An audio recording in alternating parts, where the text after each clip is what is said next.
इस बीच नीचे एक ब्रेकिंग न्यूज चलती हुई। केन्स टेक्नोलॉजीज देखिए आप, इस समय 6% के दबाव के साथ कामकाज कर रहा है। दरअसल कोटक इंस्टीट्यूशनल इक्विटीज का एक अपडेट, एक रिपोर्ट आती हुई, और जिसमें मेरे ख्याल से कॉर्पोरेट गवर्नेंस रिलेटेड इश्यूज सामने आ रहे हैं। यतिन जुड़ चुके हैं। यतिन जुड़ तो रहे थे बातचीत के लिए, वो कैपिटल मार्केट्स के, उसको बाद में एड्रेस करेंगे। पहले ताजा अपडेट, केन्स क्या हो गया भाई साहब?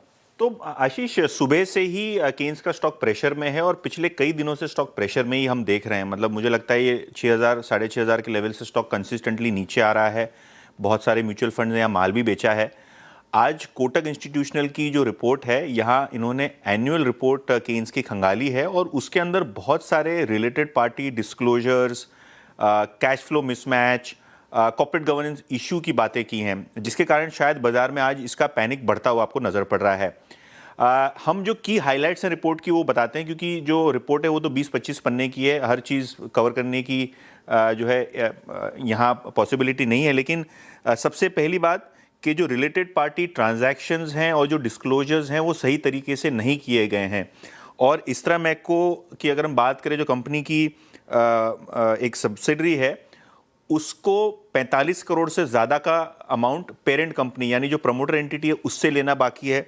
इसके अलावा कॉन्टिंजेंट लायबिलिटी जो कंपनी ने डिस्क्लोज की है बैलेंस शीट पे, वो लगभग 520 करोड़ रुपए के आसपास हैं। और ये कॉन्टिंजेंट लायबिलिटी वैसी होती हैं जो फ्यूचर में शायद आपको पेमेंट करना पड़ेगा, फ्यूचर में आपको शायद इसके कैश फ्लो आउटफ्लो की प्रोविजन करके रखनी पड़ेगी। तो ये 520 करोड़ जो कि नेटवर्थ का 18% है कोटक के हिसाब से।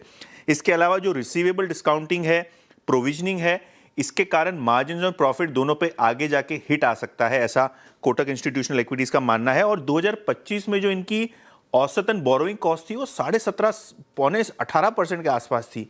एवरेज बोरोइंग कॉस्ट जो है बहुत ज़्यादा थी, क्लोजिंग बोरोइंग कॉस्ट जो है 12% के आसपास आ गई थी, लेकिन 17-18% कंपनी ब्याज चुका रही है अपने काफ़ी सारे बिल्स पे और डेट पे। तो ये कॉज ऑफ कंसर्न था। इसके अलावा 180 करोड़ रुपए केन्स ने अपने टेक्निकल कॉस्ट और प्रोटोटाइप डिजाइन रिलेटेड कॉस्ट को कैपिटलाइज किया है।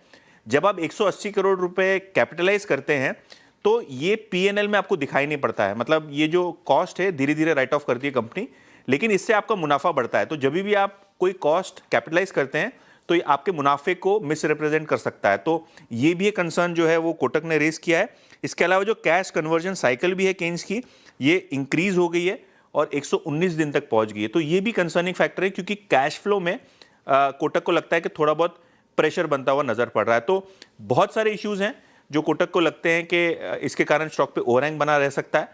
तो इस कोटक की रिपोर्ट के बाद शायद आज स्टॉक में आप 6% का डाउनटिक देख रहे हैं।